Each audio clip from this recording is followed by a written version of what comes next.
ప్రియమైన దేవుని పిల్లలారా, ప్రభువైన యేసుక్రీస్తు వారి పేరట మీ అందరికీ వందనాలు. ప్రభు పేరట మీ అందరికీ శుభములు, దీవెనలు కలుగునుగాక. ఈ ఉదయకాలం పరిశుద్ధ గ్రంథము నుండి దేవుని వాక్యాన్ని చదువుకుందాం. కీర్తనల గ్రంథం 46వ కీర్తన 1వ వచనాన్ని చదువుకుందాం. దేవుడు మనకు ఆశ్రయమును దుర్గమునై ఉన్నాడు, ఆపత్కాలములలో ఆయన నమ్మదగిన సహాయకుడు. దేవుడు తన మాటలు మన కొరకు దీవించునుగాక. ఆమేన్.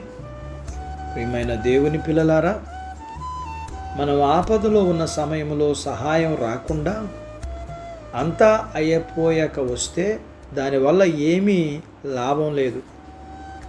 ఒక నావికుడు పెద్ద తుఫాన్లో చిక్కుకున్నాడు. లంగరు ఇంటి దగ్గర ఉంది. దానివల్ల కలిగే ప్రయోజనం ఏమిటి? ఒకడు చాలా మొత్తము డబ్బు తెచ్చుకుని ఇంట్లో ఉంచుకున్నాడు. దాన్ని వెంటనే తిరిగి చెల్లించమని కోర్టు వారు అతనికి నోటీస్ పంపారు. ఇప్పుడు ఆ డబ్బుల వల్ల అతనికి ప్రయోజనం లేదు. దాన్ని ఖర్చు చేసుకోగలడా? ఈ లోక సంబంధమైన సహాయంలో నిజంగా అవసరం వచ్చినప్పుడు నమ్ముకొనదగిన సహాయకులు చాలా తక్కువగా ఉంటారు. అది కూడా అత్యవసర సమయాల్లో వారికి వెతికి పట్టుకోవాలంటే వారు ఎక్కడ ఉంటారు? వారు మనకు ఉపయోగపడాలన్నా అందుబాటులో ఉండరు. ఒకవేళ అందుబాటులో ఉన్నా ఏదో 1-2 సార్లు మన ఆపదలో సహాయం చేయగలరేమో కానీ అస్తమానం మనతో ఉండి మన అవసరాలు తీర్చలేరు కదా. అయితే మన ప్రభువు అలా కాదు. మనం వెతికేటప్పుడు అందుబాటులో ఉంటాడు. మనకు అత్యవసరమైన పరిస్థితి కలిగినప్పుడు మనకు అందుబాటులో ఉంటారు.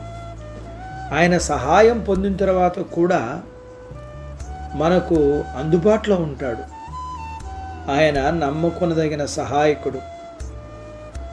అత్యంత సన్నిహితుడైన స్నేహితుని కంటే ఎక్కువగా ఆయన మనకు అందుబాటులో ఉంటాడు. మన కష్టాలలో మనతోనే ఉంటాడు కాదు, ఆయన మనలో ఉండి మనకు మనంగా చేసుకోగలిగిన సహాయం కంటే ఎక్కువ సహాయం చేస్తాడు. ఎందుకంటే కొన్నిసార్లు మన మెదడు పనిచేయదు. ఆ సమయంలో ఎలాంటి నిర్ణయాలు తీసుకోలేము. కాబట్టి ఆయన మనలో ఉండి మన ఆలోచనలను ఉత్తేజపరిచి ముందుకు నడిపిస్తాడు. ఆయన ప్రతి క్షణం మనతో ఉండి మనల్ని నడిపిస్తాడు. మన సమస్యలను అర్థం చేసుకుని మంచి స్నేహితునిగా మనతో ఉంటాడు.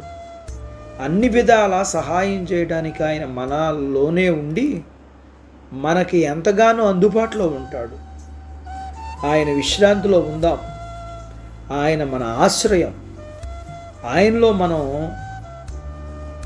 దాగి ఉందాం. ఆయనే మన బలం. అటి భాగ్యత దేవుడు మనకు దయచేయునుగాక. ఆమేన్. ప్రార్థించుకుందాం. నాతో పాటు ఏకీభవించండి. మమ్ములను మిక్కిలిగా ప్రేమించిన మా ప్రియ పరలోకపు తండ్రి, మీ పరిశుద్ధ నామమును బట్టి మీకు వందనాలు. ఉదయకాలం మీ పాదాల దగ్గర మీ లేఖనాన్ని మేము ధ్యానించటానికి మీరు కృప చూపించారు. మేము నేర్చుకున్న లేఖనపు సత్య ప్రకారం మీరు మాతో ఉండి మాకు సహాయం చేసే దేవుడివి. ఎల్లప్పుడూ ఎన్నిసార్లైనా ఎంతకాలమైనా మీరు మాకు సహాయం చేసే దేవుడివి. అందును బట్టి మీకు వందనాలు చెల్లిస్తూ మేము మిమ్మల్ని ఆశ్రయించి దీవెనలు పొందుకునే బాధ్యత ప్రతి మానవాళికి, ప్రతి ఒక్కరికి దయచేయండి.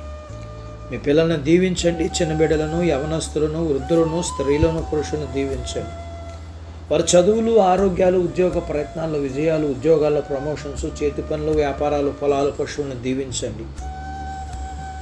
వివాహాలు కాని వారికి అవ్వటానికి, గర్భం లేని వారికి ఇమ్మని, గర్భం కలిగిన వారికి సుఖమైన ప్రసూతిమని, ప్రసూతైన తల్లి పిల్లలకు ఆరోగ్యాలు ఇమ్మని, మీ పిల్లల అవసరాలు, సమస్యలు, బలహీనతలు, రుణాల నుంచి విడిపించి మీ పిల్లల్ని మీరు దీవించి ఆశీర్వదించమని యేసు ప్రభు వారి పేరట ఈ ప్రార్థన మీకు చేస్తున్నాను తండ్రి. ఆమెన్. దేవుడు మిమ్మల్ని దీవించునుగాక. ఆమెన్.